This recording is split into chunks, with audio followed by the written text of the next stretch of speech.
What's up everyone, Patrick here, welcome back. Moving on to the next question. This is a pretty cool one. So all three of these lines here, they're actually intersecting at the same point. They have the same point of intersection. And given that information, we have to find the m value. So notice we have 4x plus 5y is equal to 18, x plus 2y is equal to 9, then we have 6x minus my is equal to 12. So notice that the unknown, what we're solving for, is right there.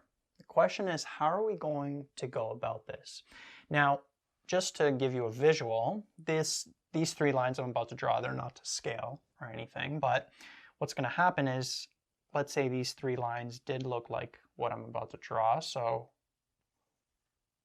let's say we got something like this, right? Three lines, all of them are going to have a point of intersection right there. Again, it's not going to look like this if you actually draw these lines, but just doing a rough drawing so you could see what is going on. But notice in this third line, we're not given the full information. Notice these lines, they are in full format, right? 4x plus 5y is equal to 18, x plus 2y is equal to 9. We could take that, we could convert it to standard form, y equals mx plus b form. But over here, there's like this unknown, right? We have to get that right there. So the question is, how can we do that? Well, what we can do is, because we have two full lines without any unknowns going on, we can actually find the point of intersection between these two lines. And then that means that that point is going to be on this line as well. So let's pretend like this third line, let's pretend it's like this line over here. Okay, we can kind of get rid of that line and we could just deal with, let's say this is 1 and 2. Let's say this is 1 and then this is 2.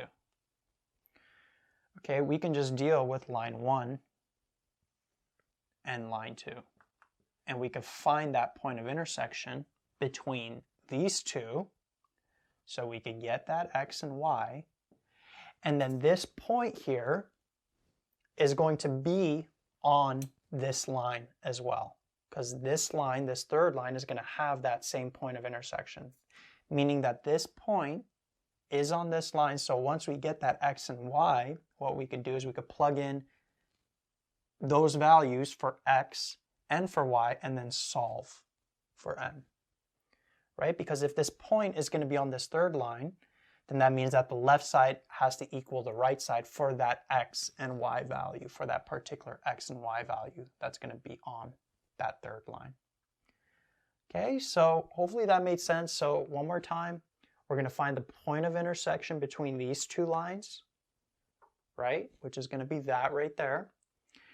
And then we could take that point of intersection. That point of intersection is also going to be on this line. Okay, and any point that lies on a line, when we plug in the x and y, the left side has to equal the right side. So we could plug in that point of intersection for x and y, and then we'll be able to solve for n. So those are going to be the two general steps. So the first step, let's find the point of intersection between these two. Notice the x is already by itself, so I'm going to do substitution. I'm going to let the x be on the left side, going to bring the 2y over. So we'll have 9 minus 2y. And then I'm going to take this, plug it in for that x in this equation. So we'll have 4 bracket 9 minus 2y plus 5y is equal to 18, like that. Let me just make sure everything's all good. Yeah, it looks all good to me. Now we could just solve for y. We have an equation in terms of one variable. Distribute 36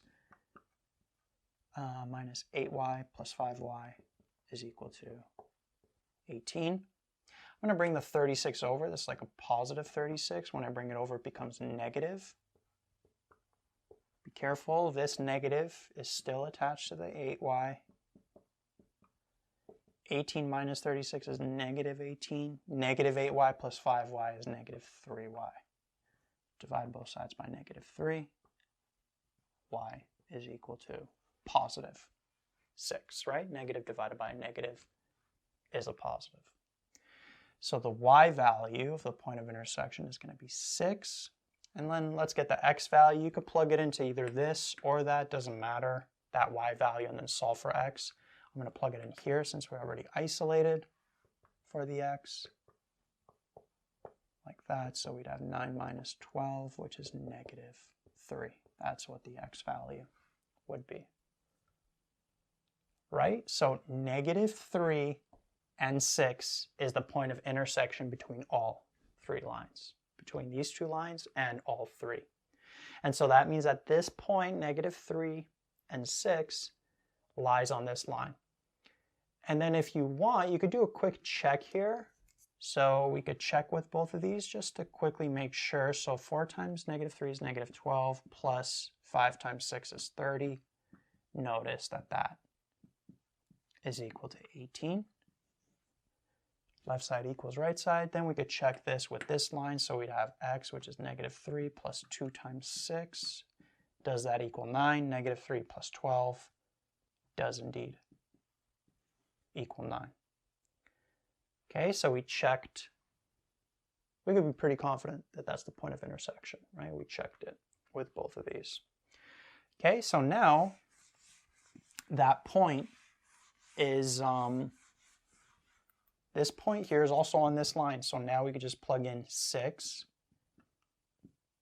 times negative 3 minus y times 6 is equal to 12. And now we could just solve for that m value. This would be negative 18. This would be minus 6m equals 12. Let's bring this over. Let's bring this over. So negative 6m turns into positive 6m. The 12 turns into a negative. Negative 18 minus 12 gives us negative 30. Divide both sides by 6. M is equal to negative 5, like that.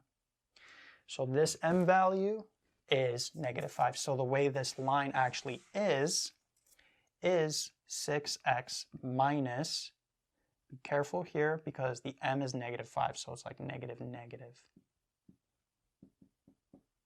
So this negative turns into, this negative negative turns into a positive. So that's the actual equation of the third line. And then if you want to do a quick check, you could take this, plug it in here, make sure left side is equal to the right side. 6 times negative 3 plus 5 times 6, does that equal 12? We'll have negative 18 plus 30.